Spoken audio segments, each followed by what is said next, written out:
2 ঘন্টার চেষ্টায় চট্টগ্রামের সিটি গেট এলাকার গার্টেক্স গার্মেন্টসের গুদামে লাগা আগুন নিয়ন্ত্রণে এনেছে ফায়ার সার্ভিস। সকাল 10টার দিকে আগুন লাগার কারণ ও ক্ষয়ক্ষতির পরিমাণ জানাতে পারেনি ফায়ার সার্ভিস।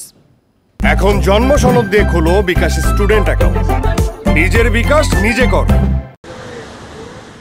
বুধবার সকাল 10টার দিকে চট্টগ্রামের গার্টেক্স গার্মেন্টসের গুদামের একপাশে ধোঁয়া দেখতে পান শ্রমিকরা।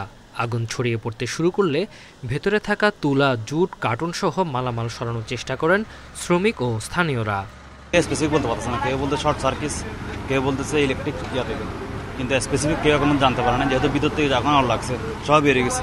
গুদামে আগুন লাগছে, সব মালামাল গুদামে থাকে, কোনো অসুবিধা হয়নি। আগুন লাগার পরেই আতঙ্কিত হয়ে পড়েন আশেপাশের বাসিন্দারা। তাদের অভিযোগ, গুদামে পর্যাপ্ত অগ্নি নির্বাপন ব্যবস্থা ছিল না। হালকা একটু আগুন লাগার পর 5 মিনিটের ভিতরে দেখতে পুরো আগুন ফুল ফায়ার হয়ে গেছে। ফায়ার সার্ভিস, থানা বাহিনী, পুলিশ আসে এখানে পুড়ে গেছে অনেক। এখানে কিছু লেবার কাজ করছিল, এখানে তাদের কাছ থেকে লেগেছে না শর্ট সার্কিটে লেগেছে এখনো এটা পুরোপুরি ক্লিয়ার না।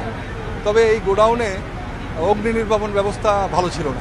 আগুনের খবর পেয়ে ফায়ার সার্ভিসের 6টি ইউনিট নেভানোর কাজ শুরু করে। 2 ঘন্টার চেষ্টায় আগুন নিয়ন্ত্রণে আনে। আগুন লাগার কারণ খতিয়ে দেখা হচ্ছে বলে জানিয়েছে ফায়ার সার্ভিস। আমরা তাৎক্ষণিকভাবে 6টা ইউনিটে এখানে এসে উপস্থিত হই এবং আমরা দেখতে পাই যে গার্মেন্টস এই গোডাউনের পাশে আরও গোডাউন রয়েছে এবং পাশে 4 তলা একটা ভবন রয়েছে, যেটা খুবই ভয়ঙ্কর।